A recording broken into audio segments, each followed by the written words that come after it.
Hello, welcome, bonjour, bonsoir, soyez la bienvenue sur la page YouTube SMB TV. Je me nomme Abdul Kami Samassi à l'état civil, votre ingénieur technique d'élevage et promoteur de la page YouTube SMB Service d'élevage et d'agriculture. Présentement, je me trouve à Agboville sur la ferme X, dont je vais taire le nom, une prospection suite à l'appel de l'un de nos abonnés. Après constat, qu'est-ce que nous avons remarqué? C'est tout de suite après la publicité.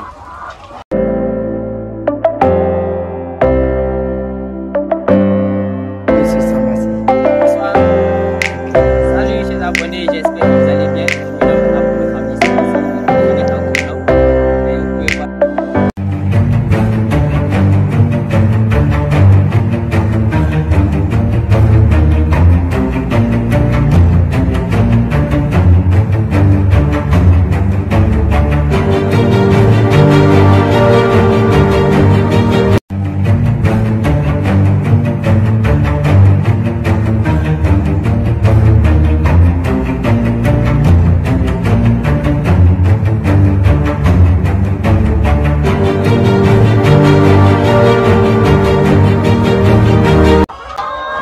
Après prospection, quel constat j'ai eu à faire?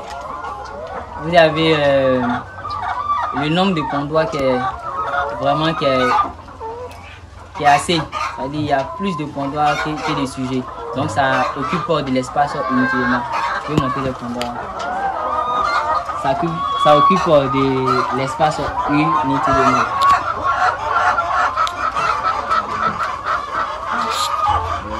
Vous pouvez voir le nombre de pondoirs qui est un peu partout. Donc on va réduire le nombre de pondoirs. Maintenant, deuxième constat. Vous pouvez voir ici.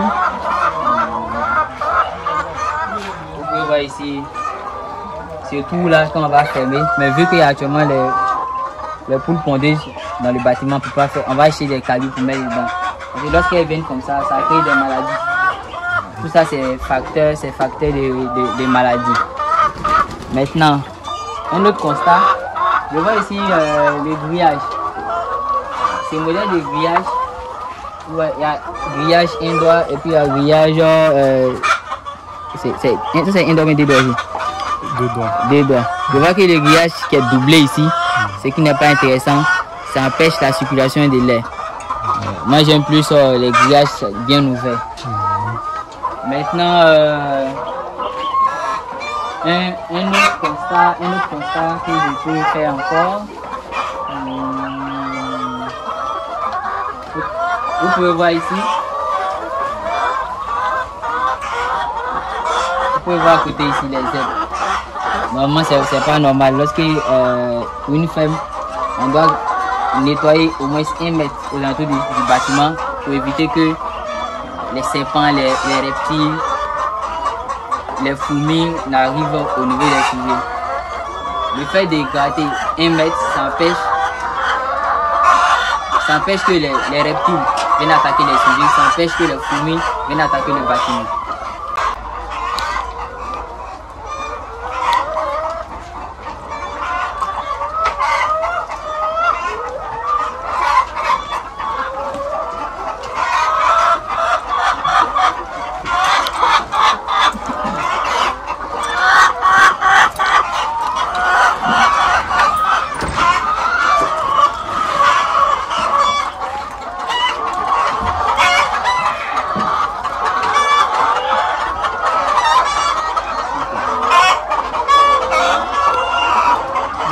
On peut voir également ici, ça peut faire le même constat, ça peut faire le même constat.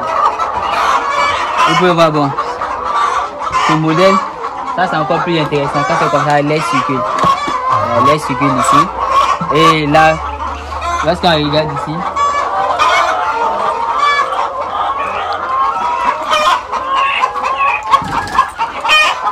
c'est de ça que je parlais tout à l'heure.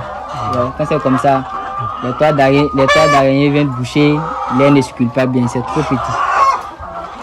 Donc on peut voir ici par rapport à la densité des sujets, on peut voir le nombre de sujets dans le bâtiment est élevé par rapport à la surface. Il y a assez de sujets. Donc, on remarque que les choses sont serrées. Aujourd'hui ou bien durant cette semaine, le reste de cette semaine, on va essayer de diminuer un peu et envoyer dans l'autre bâtiment. C'est de ça que je parlais tout à l'heure. Vous pouvez voir ici encore de ce que je parlais. Ils viennent s'amuser ici, tout ça. Ce sont les facteurs de maladie. Ça peut provoquer aussi des problèmes de maladies respiratoires, etc. Passons maintenant au pondoir. Vous pouvez voir à l'extérieur du pondoir des œufs qui ont été pondus. Des poules ont préféré pondre des œufs à l'extérieur des pondoirs, tout simplement parce que quoi, le pondoir ne respecte pas les normes. Parce que par nid, généralement par nid, c'est 5 poules par nid. Et si les pondoirs ne respectent pas les normes, c'est ce qui arrive couramment. Vous pouvez également remarquer les yeux qui portent des lunettes.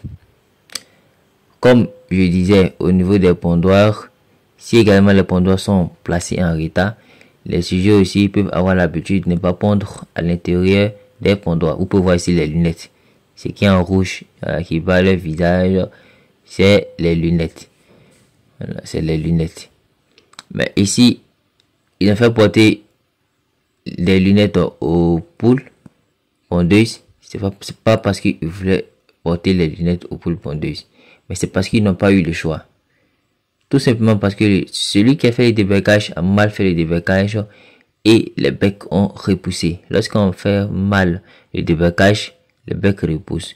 Et lorsqu'on fait trop tôt le débeccage, les becs repoussent. Raison pour laquelle ils ont fait porter ces lunettes au sujet. C'était, il parle d'une histoire de 2000 poules, poulets. Voilà, imaginez une paire de lunettes à 100 francs. Pour 2000 poules, ça va coûter combien? Bon, ça, c'est un peu, ça a été un peu de dépenses, quoi, inutiles qu'on pouvait éviter. C'était des dépenses un peu inutiles qu'on pouvait éviter. Vous pouvez voir ici, pour ceux qui n'ont jamais vu des lunettes ici de poules pondeuses, vous pouvez voir ici. Maintenant, un autre constat, vous pouvez voir les lunettes, les lunettes. Un autre constat, vous pouvez voir ici que ce sont des abreuvoirs manuels qu'on utilise. Les abreuvoirs manuels qu'on utilise, bon, moi généralement avec les poules pondeuses, une fois que tu as atteint les 1000 poules pondeuses, et plus, je conseille plus les abreuvoirs automatiques. Vous pouvez voir ici les œufs.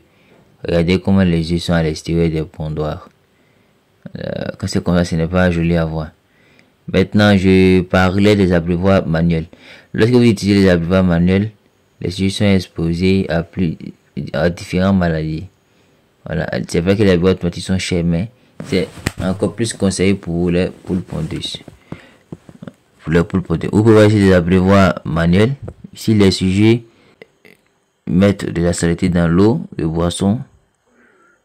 Dans l'eau de boisson qu'ils vont eux-mêmes ils vont boire encore. Parce que souvent même, ils aiment grimper même sur les abreuvoirs où ils vont déféquer. Soit sur l'abreuvoir ou bien à l'intérieur. Sur l'abreuvoir, lorsqu'ils vont déféquer sur l'abreuvoir, les selles là vont tomber dans l'eau. Vous voyez, non? Ils vont boire cette même eau encore. Lorsqu'ils vont consommer cette même eau de boisson, ça va les rendre malades. Donc voilà pourquoi les abreuvoirs automatiques sont mieux conseillés. Vous pouvez voir maintenant à l'extérieur du bâtiment. À l'extérieur du bâtiment, regardez, vous voyez un peu les zèbres. Lorsqu'il y a assez d'herbes, comme vous pouvez le constater, ça fait que les serpents viennent, les fourmis viennent. Donc, même les reptiles en tout cas. Il faut éviter que les zèbres viennent. À 1 mètre du bâtiment, il faut bien gratter avec de la daba. C'est-à-dire faire ça lisse comme une terrasse. Gratter 1 mètre autour du bâtiment. Vous pouvez voir ici le grillage. Moi, j'aime plus les grillages bien larges. Soit vous prenez des filets ou bien vous prenez des grillages galva bien larges. Comme ça, le vent circule bien. Le vent circule bien. Parce que ce type de grillage, voilà, surtout les grillages indoors, ça se bouche et l'air ne passe pas bien. Vous pouvez voir le bâtiment. L'écart entre ces deux bâtiments, vraiment, n'a pas été respecté. Généralement, même si vous avez pris l'écart n'est pas trop grand, au moins 10 mètres.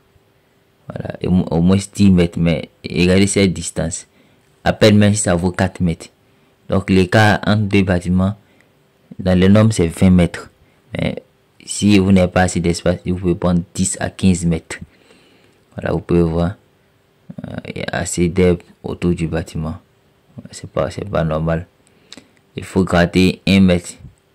Voilà, il faut gratter 1 mètre autour du bâtiment pour pouvoir voir, pour pouvoir empêcher que les serpents ne viennent. Voilà, attaquer les poules. Pour pouvoir empêcher que les fourmis également viennent attaquer les poules. C'est très important. C'est très important.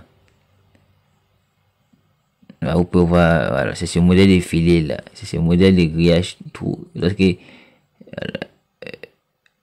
les trous sont larges, c'est ce qui est intéressant. Bon, ça, comme ça, c'est un peu petit. Je n'aime pas trop.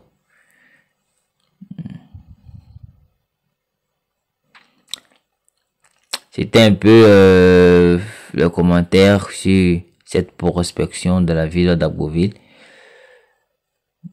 C'était Abdul Hamis Massi. Si vous avez aimé cette vidéo, pour nous encourager tout simplement, vous avez que à liker la vidéo. D'abord, abonnez-vous, activez la cloche de notification et partagez la vidéo au maximum dans les différents groupes que vous êtes, à Facebook, WhatsApp, mettez ça également en statut, partagez avec vos amis pour nous encourager à ajouter de nouvelles vidéos. Car si vous vous abonnez à cette page, si vous activez la cloche de notification, vous serez tenu au courant des prochaines vidéos. Ça est l'eau simple, non? Ne mettez pas ça là. Non, mais c'est là dedans. Non, si c'est vraiment l'eau simple, c'est qu'on va faire ça à part. Merci d'avoir suivi la vidéo jusqu'à la fin. C'était Abdul Hamis Massi, votre promoteur de la page YouTube service d'élevage et d'agriculture, votre ingénieur technique d'élevage. Abonnez-vous si vous avez aimé la vidéo, partagez et likez la vidéo au maximum. Merci.